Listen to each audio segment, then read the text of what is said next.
Rieccoci nell'ultima parte del Sindaco Risponde, appuntamento del martedì dalle 19:30 alle 20:30. Vi ricordo che questa trasmissione viene registrata però un paio d'ore prima, la registriamo alle 17:10, minuto più, minuto meno, e vi ricordo quindi che i messaggi non li posso leggere quelli che mandate durante la trasmissione che è in onda, ma se voi li mandate ai numeri che tra poco leggerò potete mandarli ugualmente e verranno letti nella puntata successiva. E per far questo dovete mandare i messaggi al 345 334 1171 oppure le email il sindaco risponde @gruppo-tv7.com. Ovviamente in questa trasmissione leggeremo le email e i messaggi che hanno un'importanza relativa, quelli dell'asfaltatura, delle cose più frivole ma comunque importanti le passeremo al sindaco, che le passerà alla sua assistente, che domani ovviamente le valuterà in comune per cercare di risolvere tutte le problematiche che voi chiedete in questa trasmissione.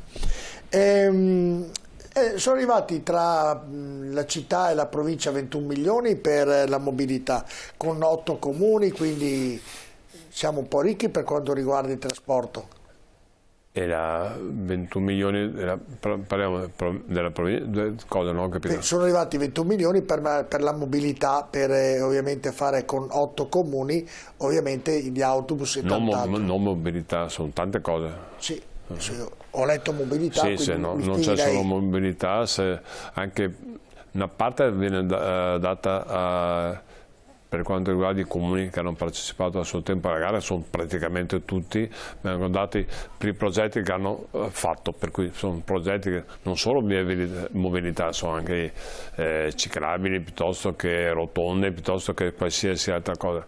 $500,000 è stato dato, 500.000 alla provincia, e poi tutto il resto è stato fatto anche imprese private che hanno partecipato a queste bandi e che sono ottenute delle risorse importanti. Adesso dobbiamo mettere a terra tutte queste risorse e far sì che non solo mobilità, sono tante cose, tutte diverse una dall'altra. Però è una buona boccata d'ossigeno. Devo dire che la provincia ha anche delle risorse, per carità.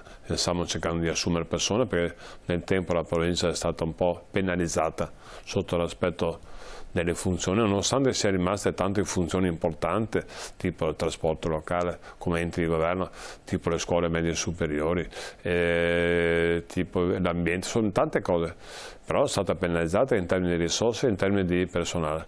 Stiamo cercando tutti assieme di mettere rimedio, sia come termini di assunzioni, perché sono risorse, sia sotto l'aspetto di investimenti. Devo dire, sono anche molto contento della collaborazione che c'è del coordinamento con i sindaci, di tutti i sindaci che collaborano pienamente per far sì che la provincia è importante come la città di Padova, cioè non c'è differenza. All'inizio c'era la preoccupazione che io mangiassi, fagocitassi la provincia fuori, sono due cose nettamente diverse.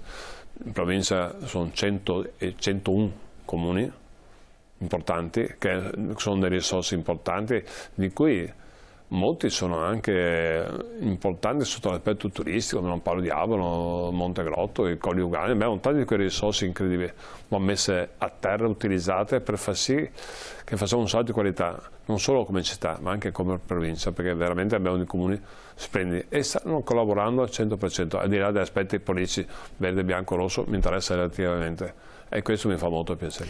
Nell'ultima parte, Sindaco, ho preparato ovviamente le domande raffiche che già lei conosce, però io puntualmente in tutte queste puntate le faccio, se lei è rapido, anche a darmi la risposta, perché sono parecchie e saranno ripetute in tutte le trasmissioni, tanto per rendere a conoscenza dei padovani. Prandina.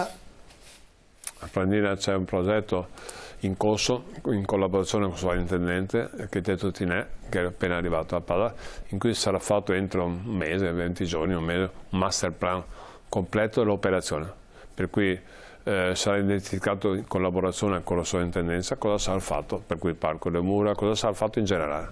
La filosofia di... Però vi ricordo una cosa, l'auditorio, alla fine dell'anno ho detto c'ho un sogno, fare l'auditorio, non sarà fatto là. Per cui sarà, appunto perché come sovrintendenza non si vuole occupare quel volume, per cui sarà sistemato l'attuale auditorium con l'aiuto fondamentale ovviamente della fondazione. L'auditorium che si trova in via Cassano.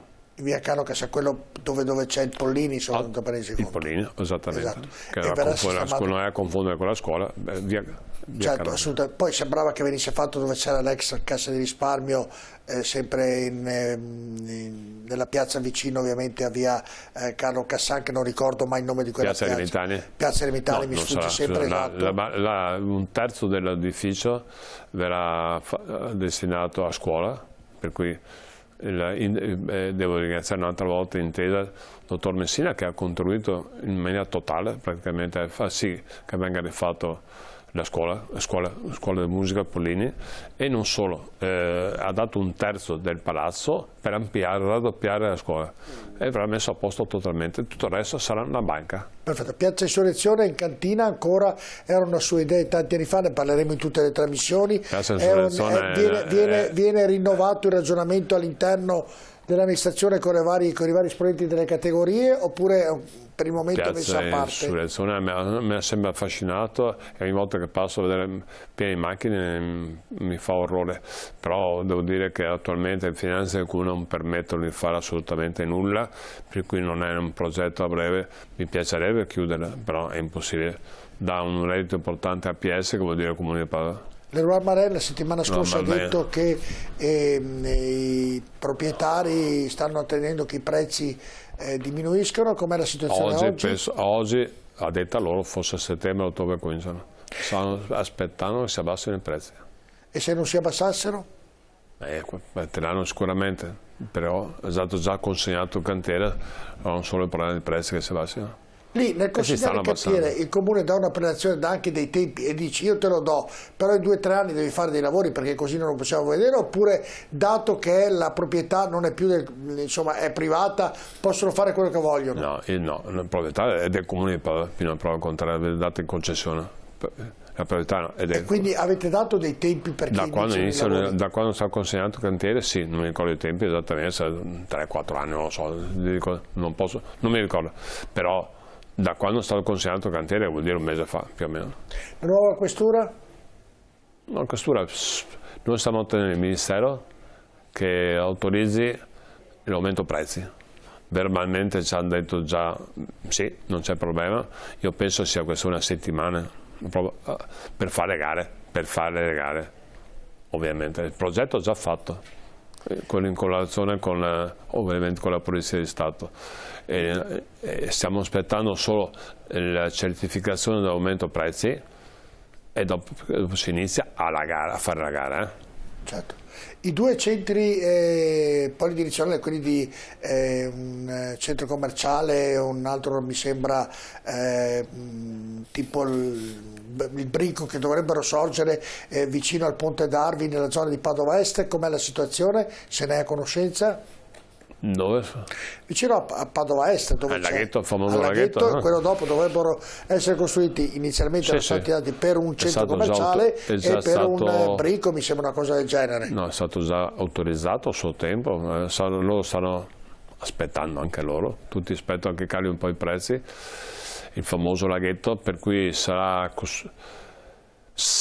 costruito sopra e viene costruito, è un'operazione un po' difficile, non è che basta togliere l'acqua, va costruito sopra in maniera tale da abbassare l'acqua per dover entrare nella falda. È già autorizzata, è solo un problema anche qua di privati. Il problema di tempi. E quindi i privati che stanno aspettando i tempi, che i prezzi sono ancora alti, per cui tutti penso la fiera ha cambiato presidente, com'è la situazione? Non è semplice, anche perché devo ancora aprire l'università che ha avuto un ricorso, per cui mi ricordo che avevano fatto 4.000 posti per gli ingegneri, molto importante. Il centro congressi va benissimo, va benissimo, molto bene. Noi stiamo facendo anche dei verifiche per fare l'albergo. Mi ricordo che si è fatto un albergo, non dalla fiera, sarà dato in gestione, ovviamente a una società specializzata. Stiamo facendo delle ricerche di mercato per capire che tipologia di albergo sarà fatto. Però sta funzionando, sta lavorando e sta funzionando bene. Ecco, senta, Padova lei la vive molto bene, è una città che in determinati orari della giornata, mattino, mezza giornata, ripresa del lavoro, alla sera, è bloccata completamente. Lei mi continua a dire avremo il tram, giustamente il tram toglierà molte automobili, ma questo succederà fra 3, 4, 5 anni. 2026. Fra 5 anni, 4 anni. Poi, vabbè. Attualmente come si può risolvere questo problema, Sindaco, che la tangenziale è ingolfata di automobili dalle 17 alle 19, al mattino dalle 7, dalle 7 e mezza alle 9? Si può fare qualcosa oppure questo traffico, questo incasinamento, mi scusi il termine, di automobili e di traffico durerà finché non ci sarà il tram e poi chissà se il tram risolverà tutti questi problemi? Il tram risolverà parte dei problemi. Altri problemi si risolve tramite la mobilità dolce, i soliti monopattini, biciclette e via dicendo. Ovviamente nel tempo era previsto di fare un grande raccordo anulare, non è stato fatto. Stiamo ripensando come provincia per proporre alla Regione un progetto per cercare che venga fatto. Queste cose non sono fatte a tempi brevi, anzi sono tempi lunghissimi. Mi ricordo questa idea c'era ancora Casarini e Zanonato, per cui 25 anni fa non è stato fatto perché ogni comune aveva un problema oppure non sono messi d'accordo, adesso non c'ero, per cui non so esattamente. Sicuramente c'è un grande traffico. È passato per un po' di tempo la soluzione più strade sono, più macchine sono, però questo non è proprio vero, difatti abbiamo dei problemi. Il tram cambierà in maniera radicale questo problema, ne sono convinto, però bisogna aspettare il 2026, non domani, che sarà attivo in maniera completa, porterà 20 milioni di persone, dico per l'ennesima, 20 milioni più gli autobus elettrici, autobus metano. Ci vogliono anche parcheggi per far sì che venga usato il trasporto pubblico. Certo, i parcheggi dove parte il tram, ovviamente, tipo la Guizza e via dicendo, sicuramente saranno fatti, come sarà fatto a Rubano, sarà fatto a Vigonza e via dicendo. Sì, ma dicevo anche negli intermezzi, per esempio. Sì. Infatti sarà una parte di parcheggio lateralmente a Caserma Romagnoli. Questo va bene, avevo altre domande, però siamo in chiusura, quindi le farò la prossima volta, ovviamente perché davvero i cittadini fanno molte richieste, però mi sembra una Padova che sta cambiando letteralmente. Padova con i fondi del PNRR, Padova cambierà in maniera radicale. L'ospedale, ricordo solo l'ospedale, un'università che sta cambiando in maniera incredibile, la caserma Piave, non solo il collo del comune, sto dicendo in generale 2 linee di tram, la questura, e l'Arcella che sarà sistemato in Configliare. Volevo chiedere l'Arcella, volevo chiedere ovviamente il PP1, che sarà sia la parte storica che la parte posteriore sarà la scuola, volevo chiedere tutta l'alta velocità, però sono tante di quelle cose che abbiamo modificate e fatte proprio grazie ai fondi del PNR, ed è vero, noi devo ringraziare i funzionari, stanno adoperandosi in maniera, comune e provincia, stanno operando in maniera importante per far sì che non si possa perdere nemmeno un euro. Nel contempo stanno trascurando qualcos'altro, ovviamente, perché il tempo è quello. Di conseguenza spesso volentieri dice: ma perché non fate questo? Perché sono concentrati nel PNRR. Certo. Noi dentro luglio dovremmo aver finito tutti i progetti. Luglio, per quanto riguarda l'amministrazione pubblica, è domani. Certo, assolutamente. Allora in bocca al lupo. Grazie Sindaco, Grazie, ricordo ancora i numeri per mandare i messaggi, ricordo che li leggeremo la settimana prossima, 345 334 1171 per i messaggi, invece per l'email sindaco risponde @gruppo-tv7.com, mandate e la prossima settimana li leggeremo. Grazie Sindaco Giordani di essere qui, vi do appuntamento a martedì prossimo per l'appuntamento con Sindaco Risponde, seguite l'informazione di TV7 e i grandi film della nostra emittente. Buona serata.